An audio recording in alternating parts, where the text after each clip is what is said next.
7월 18일 새벽 예배를 기도로 시작하겠습니다.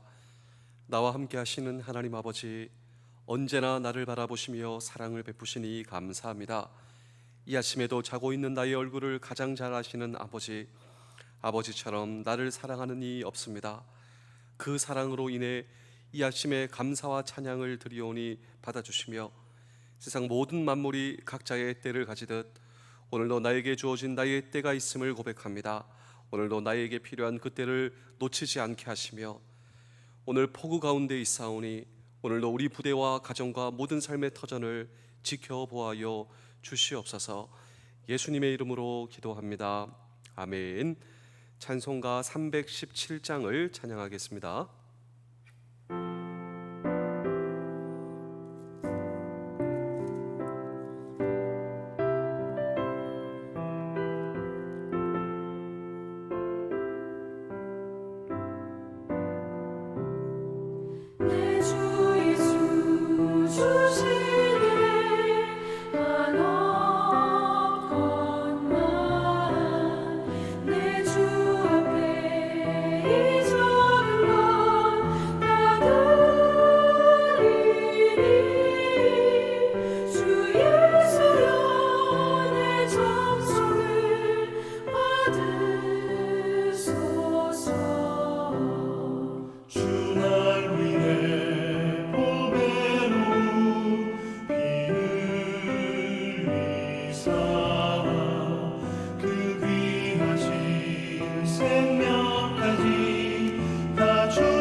예레미야 33장 10절의 말씀입니다.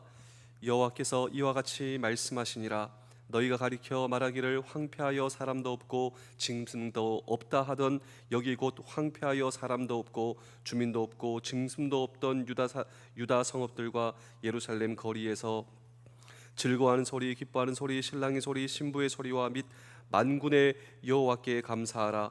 여호와는 선하시니 그 인자하심이 영원하다 하는 소리와 여호와의 성전에 감사제를 드리는 자들의 소리가 다시 들리리니 이는 내가 이 땅에 포로를 돌려보내어 지난 날처럼 되게 할 것임이라. 여호와의 말씀이니라. 아멘. 세옹지마라고 하는 고사성어가 있습니다. 이 세옹지마는 변방에 한 노인이 말을 길렀는데 그 소중한 말, 그 재산, 그 말이 오랑캐 땅으로 가버렸습니다. 그러니까 모든 재산이 한순간에 없어져 버린 것입니다. 그것을 알고 마을 사람들이 위로하러 왔습니다. 이거 어떻게 하면 좋냐고.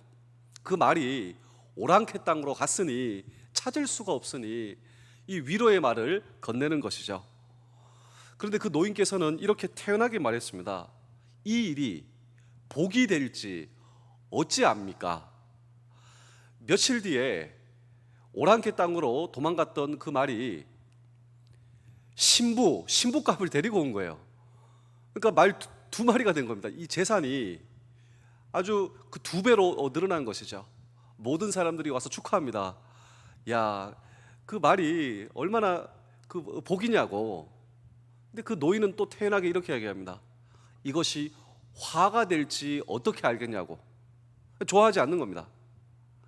며칠 후에 아들이 그 말을 타다가 떨어져서 다리가 부러진 것입니다. 또 마을 사람들이 찾아와서 이 어떻게 하면 좋냐고, 안 됐다고 위로의 말을 전하는데 태연하게 이 노인이 이것이 복이 될지 어떻게 알겠냐고. 며칠 뒤에 전쟁이 터졌습니다. 마을의 모든 남자들이 전쟁에 갔죠. 근데 아들은 이 다리가 부러져서 전쟁터에 나가지 않아서 이 전쟁터에서 많은 사람들이 죽게 되었다. 이런 이야기에서 나온 고사성어가 바로 세옹지마다라고 하는 것이죠. 그런데 오늘 이 성경 본문에 정확하게 세옹지마가, 이 세옹지마의 말씀이 우리에게 전달되고 있습니다. 특별히 이 예레미야 선지자의 예언이란, 그리고 나라와 민족을 향하여서 하나님의 말씀을 전하는 이 말씀이 이거였다라고 하는 것이죠. 일반인들이 세속적 평안과 기쁨으로 충만할 때 예레미야 선지자는 다가오는 하나님의 심판의 메시지를 전하는 거예요. 그리고 일반인들이 이 세상은 고난뿐이라고 말하고 소망이 없다 말할 때 그 안에서 하나님의 소망, 그리고 하나님의 희망의 메시지를 전달하고 있다라고 하는 것입니다. 그런데 이것이 어떻게 그들만의 이야기, 이것은 바로 우리의 이야기다라고 하는 것입니다. 우리는 우리에게 주어진 인생을 살다가 건강하지만 어느 날 질병이 우리의 인생 속에 찾아옵니다. 성공도 있지만 실패와 좌절도 우리의 인생 속에 경험됩니다. 그러면서 우리는 내일을 기다리고 있죠. 그러면서 우리는 내일을 바라보고 있다라고 하는 것입니다. 중요한 질문은 이것입니다. 그럼에도 불구하고 우리가 기다리고 있는 내일, 이 내일이 오늘 저와 여러분들에게 어떻게 소망과 희망과 기쁨이 될 수 있겠는가라고 하는 질문을 오늘도 우리는 이 성경 본문 속에 던지고 함께 주의 음성을 들을 때, 첫 번째로 하나님께서는 빼앗긴 것으로부터 회복을 우리에게 약속하십니다. 예레미야 33장 10절의 말씀을 한번 보실까요? 수많은 소리가 나와요. 오늘도 우리 주변에 얼마나 많은 소리. 참 감사하게도 우리 교회가 비가 새지 않습니다. 이렇게 비가 많이 오는데, 그런데 제가 이 본당에서, 예배당에서 설교를 하는데 소리가 들려요. 빗소리가 들립니다. 오늘 저와 여러분들의 삶 가운데서도 얼마나 많은 소리가 들립니까? 그런데 이 수많은 소리 가운데요, 우리를 살리는 소리도 있고 우리를 죽이는 소리가 있어요. 그런데 오늘 이 성경 본문에 나오는 소리, 이 소리는 정말 우리의 인생과 우리의 영혼을 살리는 소리다라고 하는 것입니다. 특별히 이 유다인들은 바벨론에게 모든 소리를 빼앗겼어요. 왜냐하면 바벨론에게 나라의 주권을 빼앗겼기 때문이다라고 하는 것입니다. 그래서 이 건강한 소리, 이 건강한 소리도 빼앗겼다라고 하는 것이죠. 오늘 저와 여러분도 종종 우리에게 주어진 환경에 의해 이 건강한 소리를 빼앗기는 경우를 목격하게 되는데, 우리 하나님은 어떤 하나님이신 줄 아십니까? 이 모든 소리를 회복하여 주신 하나님, 우리를 살리는 소리를 되찾아 주시는 하나님. 그래서 우리는 이 하나님을 향하여 이런 찬양을 짓고 이 찬양을 부르게 되었는데, 이 찬양이 우리가 너무나 잘 알고 있는 내 손을 주께 높이 듭니다. 가사를 한번 보실까요? 내 손을 주께 높이 듭니다. 찬양 받으실 주님, 내 마음을 활짝 주님께 엽니다. 내 찬양 받으실 주님, 슬픔 대신 희락. 그렇습니다.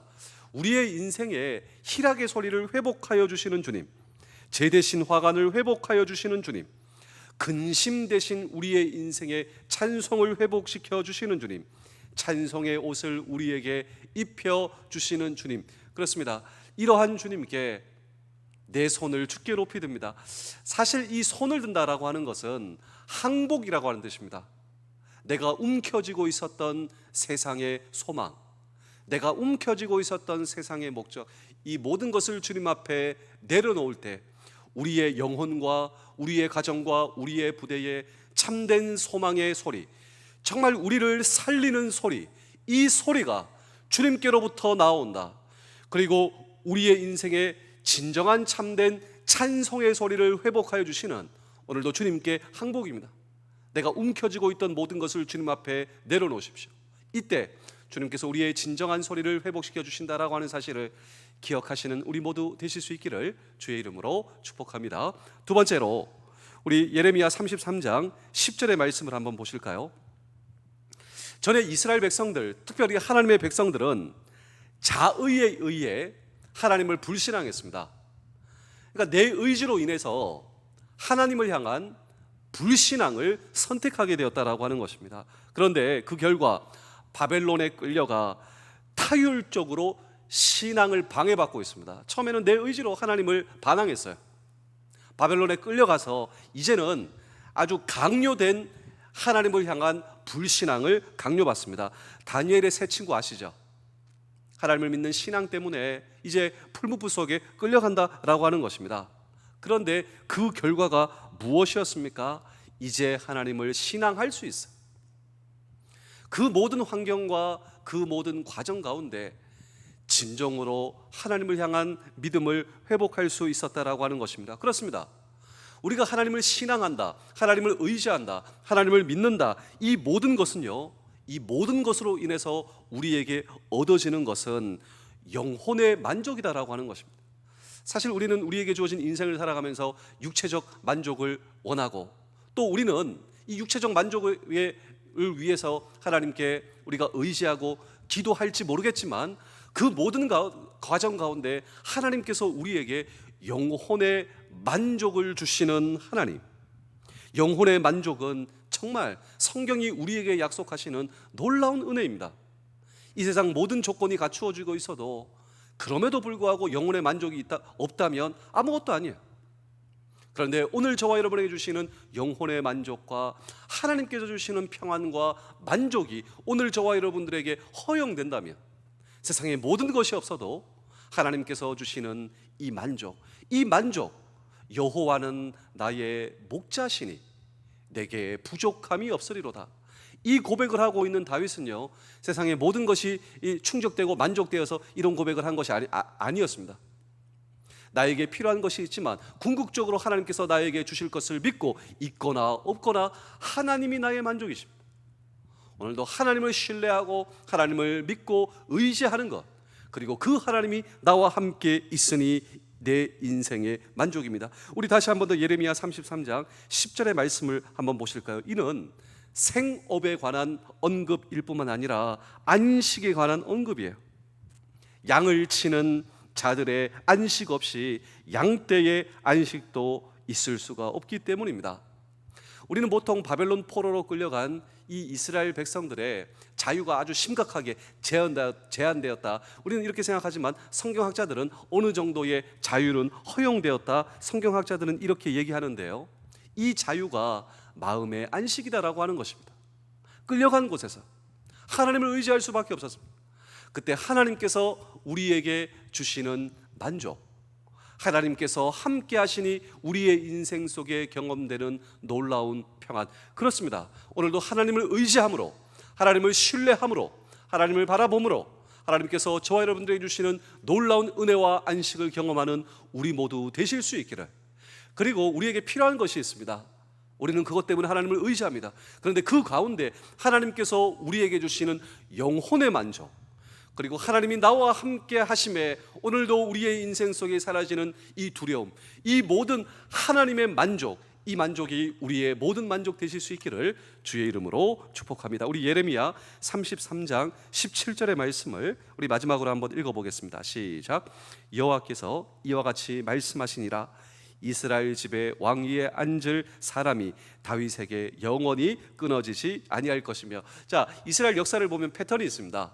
무슨 패턴이냐면 지도자, 왕의 문제입니다. 하나님께서 왕을 달라고 하니 왕을 세워주셨는데 선한 왕이 별로 없었다라고 하는 것입니다. 대부분 불의한 왕, 대부분 사악한 왕, 지도자로 세워졌는데 하나님께서 맡겨주신 사명을 감당하는 것이 아니라 자기의 만족을 구하고 채우는, 이기심을 채우는 왕. 그래서 멸망을 재촉받았다라고 하는 것이죠. 모든 이러한 범죄는 불의한 왕들에게서 비롯되었다 할 수가 있습니다. 그런데 진정한 우리의 왕이신 예수 그리스도는 모든 왕들과 달랐습니다. 가장 뚜렷하게 대비되는 점, 그것은 예수님께서는 자기의 거룩한 의를 백성들에게 전가하셨습니다. 너희는 나에게 배우라고. 세상에 어떤 왕이 우리에게 이러한 레슨과 교훈을 줄 수가 있습니다. 나를 배우라고. 근데 우리 주님께서는 나를 배우라. 내가 안식이라고. 내가 곧 길과 진리와 생명이라고. 그리고 죄로 인해 죽었던 우리의 인생을 살리셨습니다. 다른 모든 왕들은 죄를 범하게 하고 그로 인해 백성들을 죽음에 이르게 하는 왕이었지만 예수 그리스도는 우리의 인생의 죄를 씻어 면하게 하시고 우리 주 예수 그리스도는 죽어가는 자들을 살리시는 만왕의 왕. 그 예수 그리스도를 만나고 그 예수 그리스도를 의지하고 그 예수 그리스도를 붙드셔야 됩니다. 제가 마지막으로 한 편의 이야기를 들려드리고 오늘 설교를 마치겠습니다. 제가 종종 이 퀴즈를 여러분께 드리는데 이 퀴즈는 아래의 문장을 완성해 보십시오. 나는 어떠했을 때 예수님의 실제를 만났다. 나를 살리는 주님을 만났다. 나와 함께 하시는 주님을 만났다. 내 육체와 영혼의 이 모든 이 질병을 고치시는 주님을 만났다. 사람들에게 이 문제를 풀어보라고 했어요. 여러분도 한번 풀어보십시오. 나는 이때 예수 그리스도를 만났다. 사람들은 어떨 때 예수 그리스도를 만나는 줄 아십니까? 어떨 때 예수 그리스도의 놀라운 안식과 평안과 놀라운 하나님의 축복과 은혜를 경험하는 줄 아십니까? 사람들이 이러한 대답을 적었어요. 어떤 대답을 적었냐면요, 더는 어찌할 도리가 없을 때 내가 예수 그리스도를 만났다. 내 힘으로 문제를 해결할 수 없다는 사실을 인정해야만 했을 때 예수 그리스도를 만났다. 내가 얼마나 약한 존재인지를 절실히 깨달았을 때 나는 예수 그리스도를 만났다. 나는 기댈 데가 아무것도 없을 때 예수 그리스도를 만났다. 나를 아는 모든 사람이 내게 등을 돌렸을 때 나에게 등을 돌리지 않으시며 나를 만나주시는 예수 그리스도. 말기암으로 몇 개월 동안 밖에 살지 못한다라고 하는 청천벽력을 만났을 때 예수 그리스도는 나를 만나주셨다. 자신감을 완전하게 상실했을 때 그분은 나를 만나주셨다. 우울증이 참기 힘들 만큼 깊어졌을 때 그분은 나를 만나주셨다. 30년 동안 청춘 바쳐 일했던 직장에서 쫓겨났을 때 그분은 나를 만나주셨다. 병원에서 신부전이라는 이유로 낙태를 권유받았을 때 그분은 나를 만나주셨다. 가정을 되살릴 힘이 나에게 없다는 사실을 알았을 때 그분은 나를 만나주셨다. 배우자가 세상을 떠났을 때 그분은 나를 만나주셨다. 그렇습니다. 세상에 소망이 없고 세상은 끝났다라고 할 때 끝난 것이 아닙니다. 그때 그분이 나를 만나주세요. 그분이 나를 만나주시면요, 희망과 소망이 여기서부터 시작되는 것입니다. 그렇습니다. 여러분, 세옹지마의 하나님, 여러분 세상에 소망이 있다라고 할 때 여러분요, 세상은요 심판이 우리를 기다리고 있어요. 그런데 세상에서 소위 내가 생각하는 끝을 만났을 때, 절망을 만났어요. 그때 비로소 예수 그리스도는 나를 만나주시고 예수 그리스도가 내 인생의 만족입니다. 예수 그리스도가 내 인생의 희망입니다. 예수 그리스도를 만날 때 그때 비로소 시작되는 우리의 인생의 길과 진리와 소망. 그렇습니다. 오늘도 주님이 나의 만족입니다. 여러분, 주 안에 계셔야 됩니다. 그분이 나의 왕이 되셔야 됩니다. 그분이 나의 주인이 되셔야 됩니다. 오늘 이러한 놀라운 소망이 우리의 인생을 깨우시기를 주의 이름으로 축복합니다. 기도하겠습니다. 하나님 아버지, 오늘도 하나님의 때를 놓치지 않도록 하나님의 뜻에 예민하기를 원합니다. 하나님의 때를 분별해 가장 좋은 것을 얻게 하시며 성급한 마음에 주님의 때와 어긋나는 일이 없게 하여 주시옵소서. 기다림도 때이니 기다림의 때를 놓치지 않게 하시며 오늘도 하나님의 섭리 안에서 자연스러운 하루 살기를 원합니다. 하나님이 보내주신 사람들과 화목하게 하시고 하나님의 뜻을 이루는 하루 되게 하여 주시옵소서. 쉬어야 할 때 쉬게 하시고 항상 기도하라 하신 말씀대로 종일 기도하게 하시며 공부해야 할 때 공부하게 하시고 일해야 할 때 일하게 하여 주옵소서. 오늘도 나의 손을 잡아 일으키시는 예수 그리스도의 이름으로 기도하옵나이다. 아멘. 오늘도 우리의 소망이신 주님께 기도하시며 오늘 하루 시작하시겠습니다. 기도하시겠습니다.